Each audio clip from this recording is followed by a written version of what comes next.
We heard from a lot of you about our segment last night on Gays for Gaza. In fact, at many marches, you now see a combo version of the Palestinian and gay pride flags. To be clear, for example, this man, who's ripping off his clothes to show you a Palestinian flag, wouldn't last 5 minutes in Gaza. Being gay in Gaza does not work. Hamas throws suspected gays off buildings or drags them behind motorcycles. It's not just Gaza and the West Bank. A group beheaded this man, 25 years old, for being gay. That Gays for Gaza didn't march then. Iran hangs gays systematically. Imams both in the West Bank and Gaza call on Arabic TV channels, call for the murder of gays, and the irony is rich. Palestinians look at gays and Jews about the same way and talk about them about the same way. As we said, we heard from a lot of you about the segment. Author of God vs. Gay, The Religious Case for Equality, Rabbi Jay Michelson, perhaps looks at things a little bit differently than we did and joins us now to discuss it. Hi, Rabbi. Hi, great to be here, Leland. Yeah, thank you. I understand you may take a slight issue with my view of these things.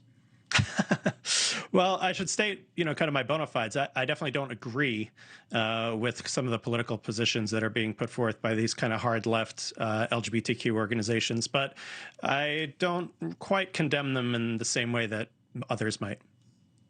All right, this is look, there's a point to be made that the Palestinian people, and by that I mean innocent Palestinians, you lived in Israel for a long time, I did as well, and there is a group of people who just want a better life for their kids. They want to live in peace and harmony. There is that group inside both Gaza and the West Bank.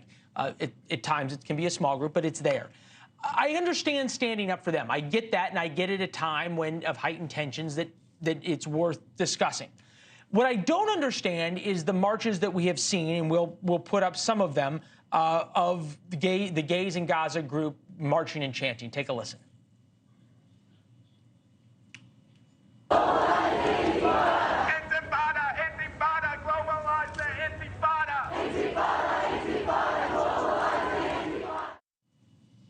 All right, and then there was this one, From the River to the Sea. Take a listen.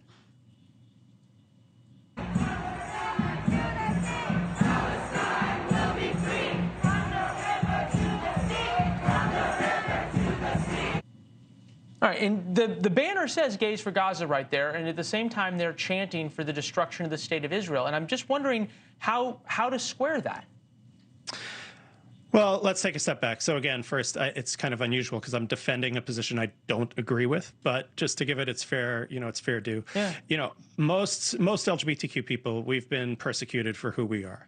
And that leads to a certain kind of solidarity with other people who we think or who we perceive are being persecuted.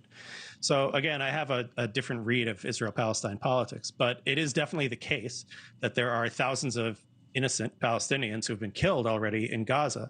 That doesn't say that the operation isn't justified. It just says that there are innocent people who are suffering. No. As far as I understand it, I'm sure you can find a couple of radicals who are actually for Hamas, and I would agree that that is a kind of ridiculous position. Certainly the people who I know, my friends, I have friends who marched in one of those marches in Brooklyn.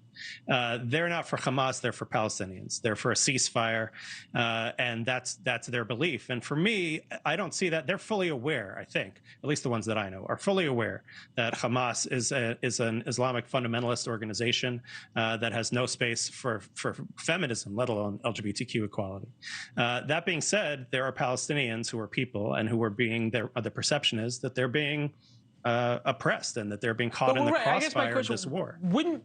I'll give you the last word. We got 15 seconds. Wouldn't all those Palestinians who are being oppressed be better off without Hamas?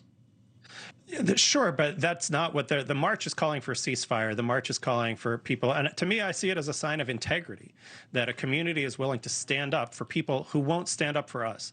The people who I know who are participating in these protests have a high degree of moral integrity, and even though I disagree strongly with their view, I see it as something that I admire. All right. Well, fair enough. We always admire people who are willing to come on and have a conversation with us, whether they agree or not. Rabbi, thank you for the perspective. We appreciate it. Thanks for watching. Go to joinnn.com to find NewsNation on your television provider. And don't forget to click the red subscribe button below to get more of NewsNation's fact-driven, unbiased coverage.